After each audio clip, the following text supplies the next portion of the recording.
And even though many stars you helped, and even though he knows they're going to criticize him, Michael said he don't care what they say. Michael came for you today, Mr. Brown.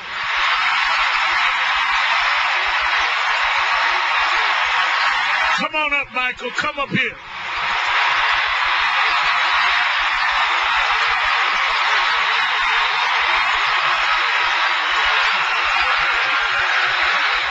I don't care what the media says tonight. James Brown wanted Michael Jackson with him here today.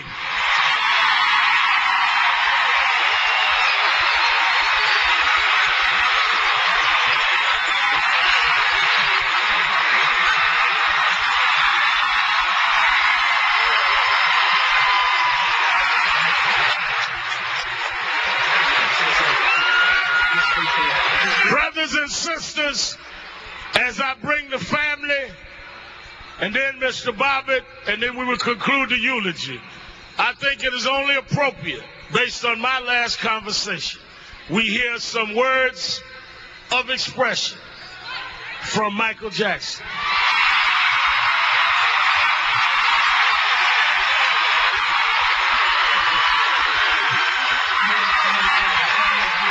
Hello. What I'm going to say is brief, but to the point. James Brown is my greatest inspiration. Ever since I was a small child, no more than like 6 years old, my mother would wake me no matter what time it was. I was sleeping, no matter what I was doing, to watch the television to see the master at work. And when I saw him move, I was mesmerized. I've never seen a performer perform like James Brown, and right then and there, I knew that was exactly what I wanted to do for the rest of my life because of James Brown. I love you, but James Brown, I shall miss you, and I love you so much, and thank you for everything. God bless you, and I love you.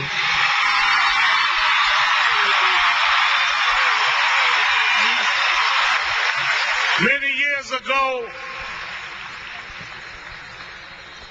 Marvin Whitney told a story. James Brown called the band together. He said, there's a man that's going to come help me. He works on the railroads. I don't know who he is, but when he come, we'll know him.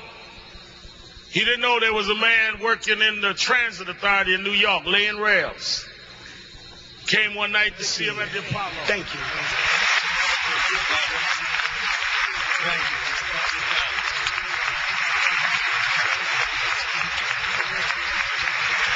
One thing you forgot, Mr. Bobbitt, I'm sure Mr. Brown told Ray Charles, they lined up around the Apollo for me. Swear to God.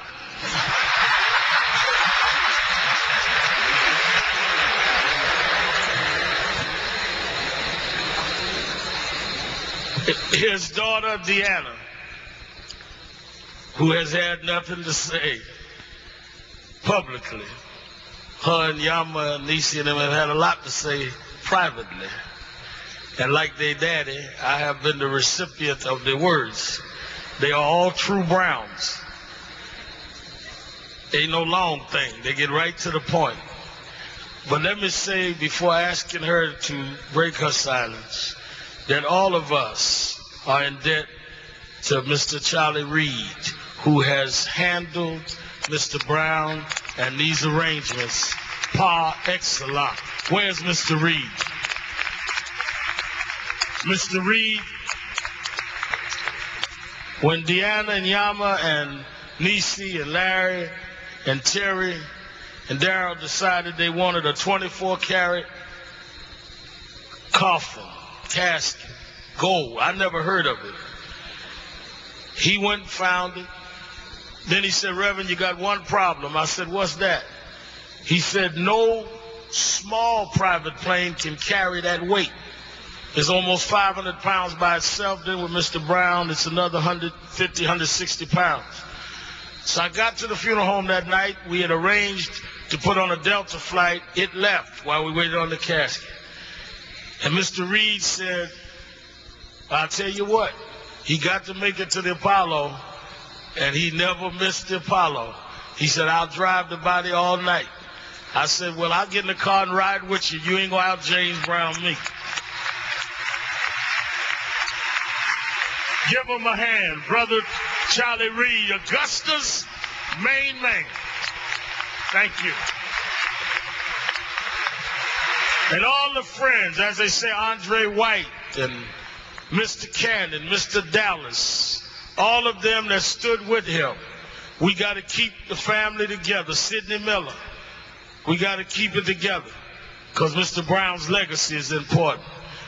He would always tell me, and Willie Glenn, who was his cousin, whose family's here, he said, I learned music from Boston. I said, who is Boston?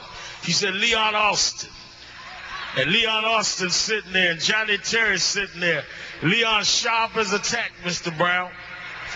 I don't know where you think he had. He got his hat on at your going home service, but he's here.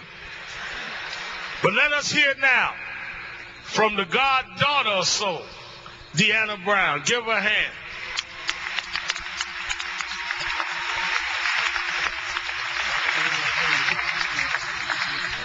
I just want to take a moment to thank God for all of the love that you all have shown me and my family. I want to thank everybody who has placed a hand into our homegoing services. With me was Fannie, who just spoke. And let's hear it one more time for the man that traveled all over the world and kept him going. Brother R.J. Give R.J. a hand. Got to keep the band going, R.J. Got to do it, sir. As the family takes their seats, we're going to hear several speakers, and we're going to go, as y'all take your seats, that means, as Mr. Brown said, time for y'all to get off the stage. You ain't got to go home, but you're leaving here. I'm going to bring y'all back. Shh, he ain't going nowhere. I asked James Brown once. They never took away his dignity.